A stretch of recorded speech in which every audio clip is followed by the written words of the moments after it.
Salut à tous, c'est Espérocam, j'espère que vous allez tous très bien, moi ça va nickel. Donc aujourd'hui on se retrouve pour une toute nouvelle vidéo qui n'était pas prévue à la base. Vous devez vous faire la suite du court métrage, donc la bêta du court métrage que j'avais déjà fait il y a quelques jours. Et tout simplement il y a eu un problème d'exportation. Donc du coup quelqu'un m'a appelé sur Messenger. Et du coup moi le problème avec mon application de montage, elle est très bien, il n'y a rien à dire. Mais c'est l'exportation le plus chiant en fait, c'est pas le montage en lui-même, c'est l'exportation. Si tu rates l'exportation une fois, tu peux être sûr qu'elle rate une deuxième fois. Là en l'occurrence, quelqu'un m'a appelé, donc tout simplement le problème avec mon logiciel de montage, c'est que si je quitte l'écran d'exportation, donc là c'est écrit 1%, 2, etc. Je vous ferai une vidéo dessus sur SPOKLM, comment marche vidéo et faire plein de trucs dessus, c'est très simple. Que Power Director, que c'est quand même assez compliqué. KineMaster, c'est pas non plus très simple non plus, même si pour moi je le gère. Mais Power Director c'est quand même très dur. Et Viva Vidéo c'est pas mal, mais bon ça commence à être un peu obsolète niveau montage. Et voilà, donc simplement pour moi Vidéo Show c'est le meilleur. Donc le pro évidemment, le Vidéo Show normal vaut pas très énorme. Mais le Vidéo Show Pro, il y a beaucoup plus de trucs possibles de faire, comme par exemple flouter le visage, rajouter des musiques d'arrière-plan qu'on peut faire en fondu, c'est-à-dire la faire disparaître tout doucement. Et donc voilà, on va pas perdre plus de temps dessus. Et simplement aujourd'hui, qu'est-ce que je vais vous apprendre? Je vais vous apprendre à faire, je termine la technique, je vais vous apprendre à faire ceci. Donc simplement, hop, on est normal, on prend une carte. Donc le 2 de cœur, ok, jusqu'à là on est d'accord. Et ce que je vais faire, c'est que je vais prendre ce petit 2 de cœur. Et ce que je vais faire avec, c'est le transformer. Vous êtes prêts? Si vous comptez jusqu'à 3, je vais le faire. Hein. Donc du coup, 1, 2, 3, elle va se transformer. Allez, avec moi. Allez Dora l'exploratrice. Moi c'est Dora. Moi je m'appelle Booba. Nous allons sucer des œufs. Nous allons ramasser la zouze. Et attention, la plus grosse zouze se trouve à l'intérieur. Ces surprises sont des kikis décorés à l'intérieur desquels il y a une chouette. Waouh! 1, 2, 3. Et voilà, donc simplement la carte a été transformée par le pouvoir magique. Et ce qui est très génial, c'est que regardez, je vais retourner le 10 de pique. Je vais faire une petite manipulation de carte.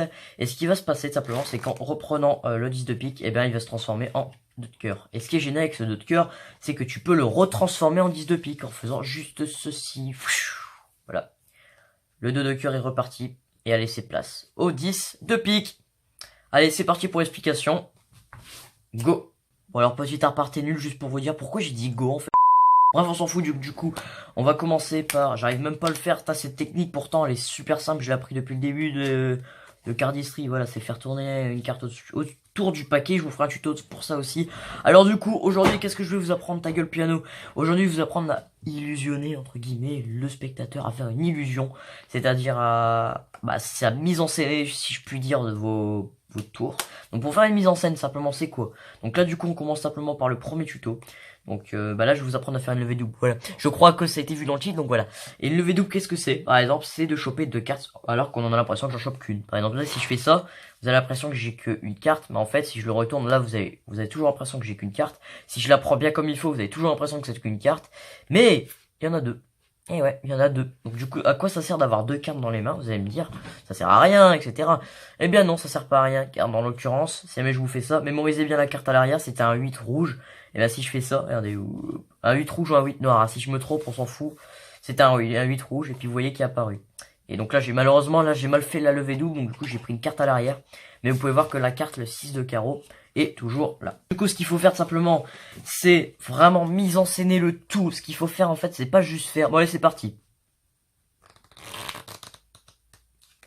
Voilà, c'est pas ça qu'il faut faire.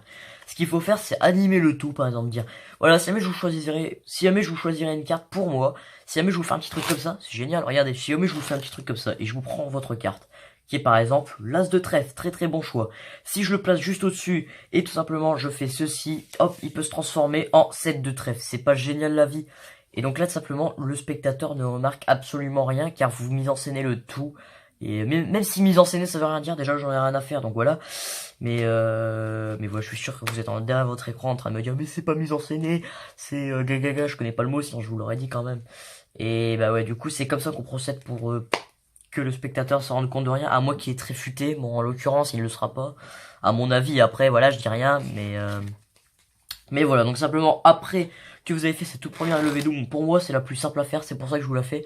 Mais il existe une plus dure, c'est simplement avec l'index, qui couvre pas le paquet. En fait, ce qui est génial, quand vous couvrez pas le paquet, c'est que le spectateur se rend compte de rien. C'est-à-dire, le spectateur peut pas douter de... Enfin, il peut pas imaginer des choses, par exemple, que vous trichez, parce que vous tenez même pas le paquet. Alors qu'en l'occurrence, cette technique-là, bah malheureusement couvre énormément le paquet, et du coup bah si le spectateur tourne les yeux, il peut voir la manip, alors que là si vous êtes bien face à lui et que vous faites bien la technique en avançant les cartes, et bien si jamais vous arrivez à votre levée double, donc là vous vous retournez, hop, donc il y a toujours 2 cartes, hein, j'ai réussi cette fois, et donc là évidemment vous procédez comme vous voulez, vous pouvez faire encore ça, ou à la rigueur, pour ceux qui ont vraiment du mal avec la levée double et qui ont besoin de temps pour s'y habituer, vous pouvez retarder l'arrivée de cette levée double en faisant ce petit échange là. Donc vous prenez une carte que vous faites sauter bizarrement, c'est-à-dire que vous n'allez pas juste la prendre comme ça, ou à la rigueur si vous êtes très malin, vous la prenez comme ça. Donc là vous faites une levée simple, et après du coup pour que le spectateur ne se rende compte de rien, quand vous la retournez vous faites encore la même chose, comme ça le spectateur croira que vous avez toujours une carte dans les mains. Mais pour moi je préfère faire ce genre de truc, hop vous voyez. Et après, ensuite, je procède par attraper la double carte. Hop, là, j'en ai attrapé 3 en l'occurrence. Donc, la levée double, c'est vraiment pas simple du tout. Il faut bien la gérer. Tac. Donc là, vous pouvez, pour ceux qui me diraient que j'ai qu'une carte, le 5, il est juste là. Hein. En fait, ce qui est génial avec cette petite mise en scène, c'est que tout simplement, quand vous êtes comme ça, et que vous êtes comme ça, c'est super con. Bah oui, c'est super con. Parce que ce que vous faites, en fait, c'est que vous allez retourner la carte. En fait, regardez, c'est double face. Et donc ce que vous allez faire c'est ça. Hop, et là vous allez, hop, regardez, vous êtes prêt ici. Là je sais pas si on voit bien, regardez. Hop, vous allez lâcher avec votre pouce. Et l'impulsion que vous avez donnée en courbant la carte va retourner. Hop. Et donc du coup en fait même vous avez l'impression que c'est magique. Tellement parce que vous voyez rien, même vous voyez même pas ce que vous faites. Mais si je vous le fais au ralenti, ça donne ça. Ça donne ça. Mais ça se fait tellement rapidement qu'il faudrait mettre une vidéo comment je peux expliquer, en ralenti, mais fort ralenti, pour que vous puissiez voir que ça fasse ça, que ça contourne le doigt. Hop. Et donc simplement après avoir fait ceci, et bien là ce qu'il faut surtout pas faire, c'est rester comme ça. Parce que si le spectateur veut examiner la carte, il va tout de suite voir. Ce qu'il faut faire, c'est tout de suite reposer. Et là vous lui demandez de vérifier.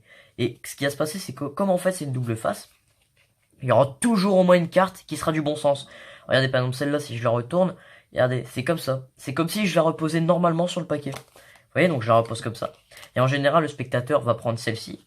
Et là, c'est le moment, si jamais il la prend et qu'il l'examine, faites attention qu'il ne voit rien. Vous allez faire une coupe charlier. Comme ça. S'il veut vérifier s'il y a une carte derrière, bah il trouvera jamais le 5. Bah oui, c'est tout bête.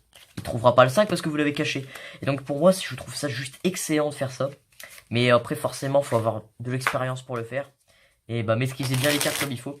Bon, vraiment, jouer aux cartes, c'est pas vraiment un loisir. Bah, c'est plus un hobby plutôt, pardon. Bah, un lobby, mec, un lobby. J'en ai ma claque des trucs de PC, des hacks et tout.